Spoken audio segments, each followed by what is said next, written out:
आज हम कक्षा 9वीं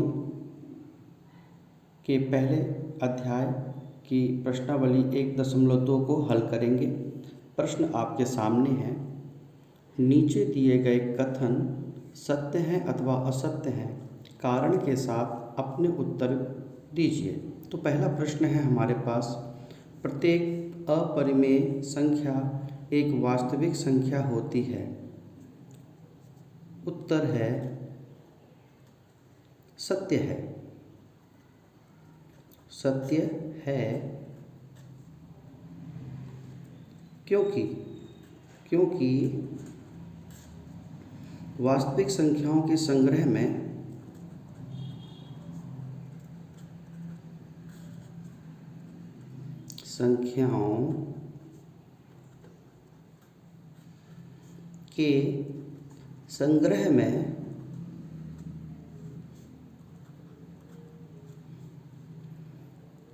अपरिमेय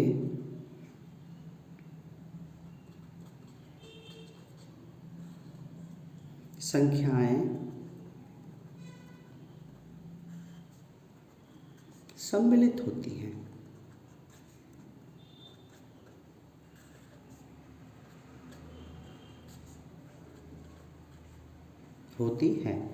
प्रत्येक अपरिमेय संख्या एक वास्तविक संख्या होती है।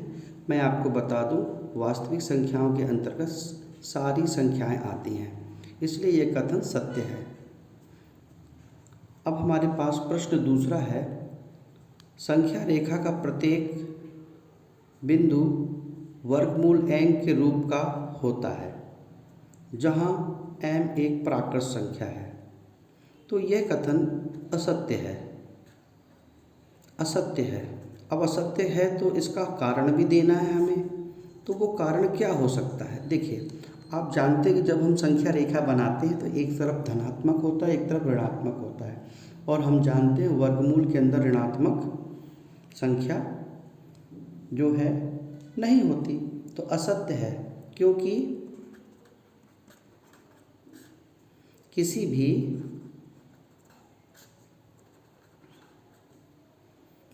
प्राकृत संख्या का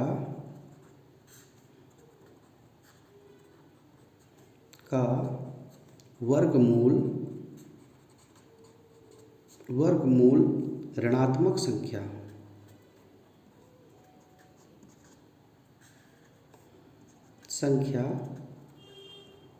नहीं हो सकती है। क्योंकि देखिए, संख्या रेखा है, इसमें ये शून्य है, 1 2 3 4, इस तरफ तो ठीक है, हम वर्गमूल 1 वर्गमूल 2 वर्गमूल 3 वर्गमूल 4 आदि ले सकते हैं। लेकिन इस तरफ हमारे पास जहाँ ऋणात्मक होता है तो ऋण के अंदर 1, ऋण के अंदर ऋण 2, ऐसे नहीं ले सकते। हमारे पास अगला प्रश्न है, प्रत्येक वास्तविक संख्या एक अपरिमेय संख्या होती है। तो बच्चों, प्रत्येक वास्तविक संख्या एक अपरिमेय संख्या होती है, यह कथन भी असत्य है। अब असत्य है तो हमें इसका एक कारण देना है कि क्यों है। क्योंकि सभी परिमेय संख्या एवं अपरिमेय संख्या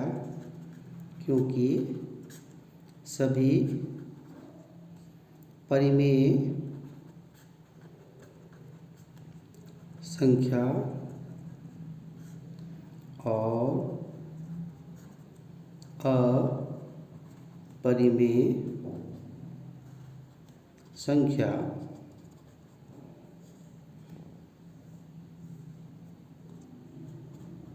संख्याएं सम्मिलित रूप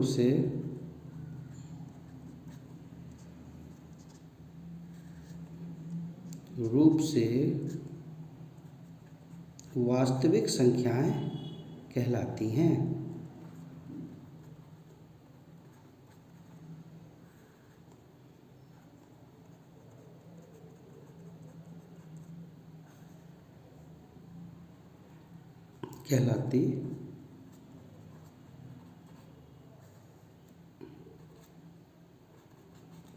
हैं।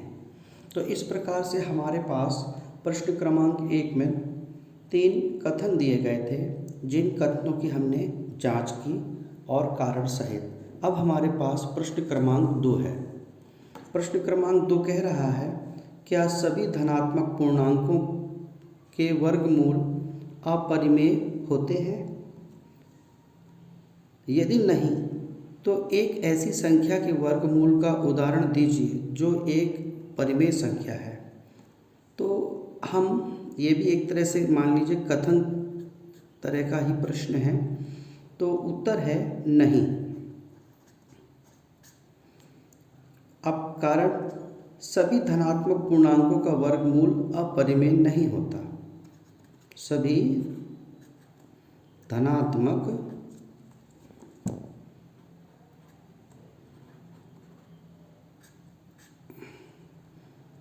पूर्णांकों का वर्गमूल अपरिमेय नहीं होता।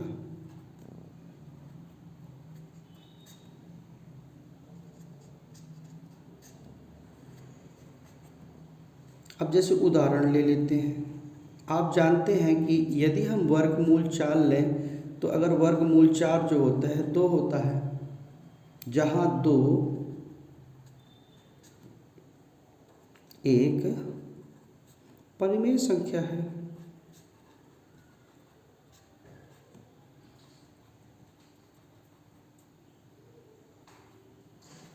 अर्थात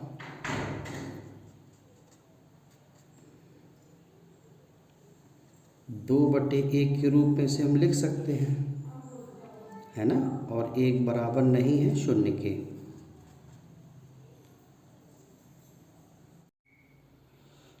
अब हम प्रश्नावली 1.2 का प्रश्न क्रमांक 3 हल करेंगे।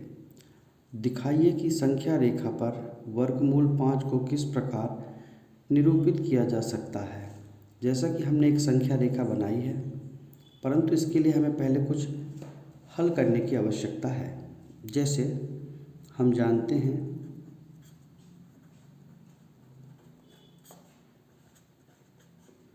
कि वर्गमूल 5 को हम लिख सकते हैं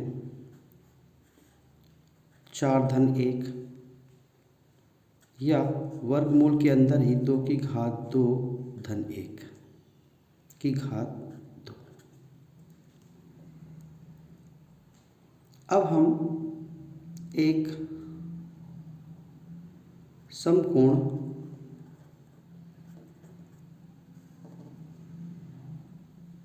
त्रिभुज OAB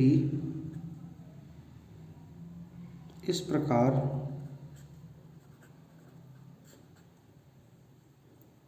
संख्या रेखा पर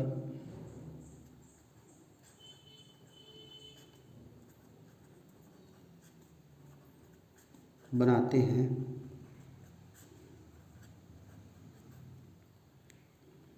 कि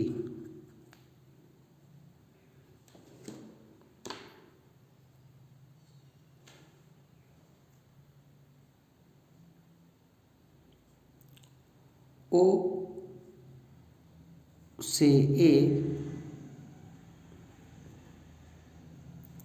2 सेंटीमीटर की एक लाइन संख्या रेखा के ऊपर बना देते हैं और फिर इसी से 1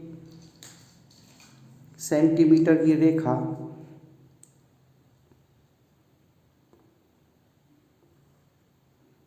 जो कि OA के लंबवत होगी खींचते हैं। O से A को मिला देते हैं, सॉरी इसका नाम हम यहाँ पर B दे देते हैं और O से B को मिला देते हैं।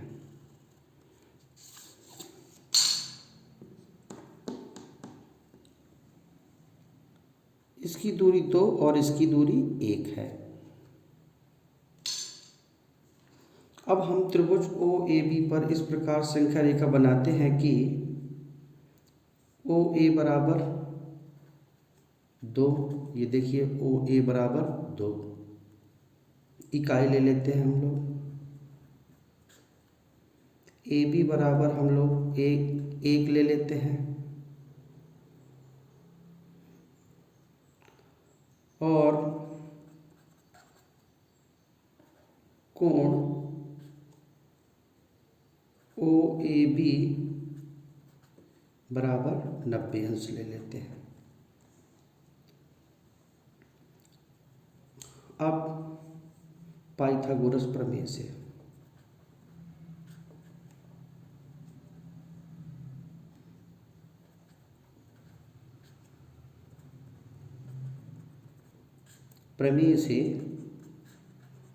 से हम जानते हैं कि कर्ण का वर्ग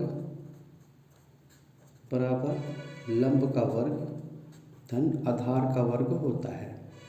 कर्ण यहाँ पर OB है अर्थात OB का स्क्वायर, लंब का मान हम देख रहे हैं 1 का स्क्वायर है और आधार का मान 2 का स्क्वायर है। OB स्क्वायर बराबर हम देखते हैं कि 1 का स्क्वायर धन 2 का स्क्वायर 1 और 2 का 4 होता है। तो OB स्क्वायर बराबर होगा 1 धन 4 बराबर 5 और OB बराबर होगा 5 वर्गमूल 5, क्योंकि अगर इस तरफ वर्ग है तो दूसरी तरफ ये वर्गमूल हो जाता है। ठीक है।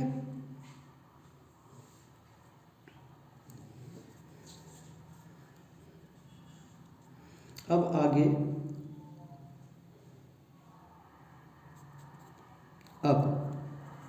हम O को केंद्र मानेंगे, मानकर OB त्रिज्या लेकर OB बराबर वर्गमूल 5 की त्रिज्या लेकर एक चाप बनाते हैं।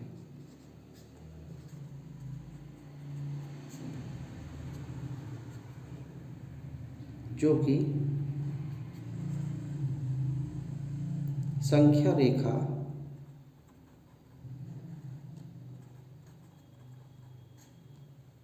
को बिंदु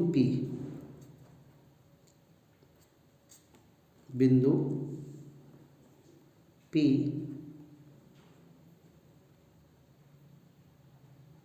पर P जानते हैं आप, देखते हैं अभी P पर प्रतिच्छेद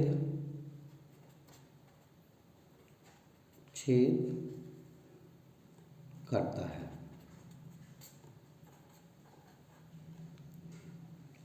देखिए मैंने एक प्रकार लिया है, ठीक है, और प्रकार पे त्रिज्या जो है OB के बराबर नाप ली है, O से B तक की। ठीक है। और हमने क्या किया है, इसको इसी के ऊपर से ये एक ऐसे राउंड शेप मारा है। जहाँ पर हमारा बिंदु है काटता है उसको हम यहाँ पर P नाम दे देते हैं। यही वर्गमूल 5 की संख्या रेखा पर स्थिति है। ठीक है, बिंदु P। अतः जो बिंदु 5 P है यही इसी का मान जो है वर्गमूल 5 है। यही दूरी जो है संख्या रेखा पर स्थित है। आशा है कि ये प्रश्न आपको भली भांति समझ में आ गया होगा। यदि और इसे आगे समझना चाहते हैं तो कमेंट बॉक्स में ज़रूर लिखें। धन्यवाद।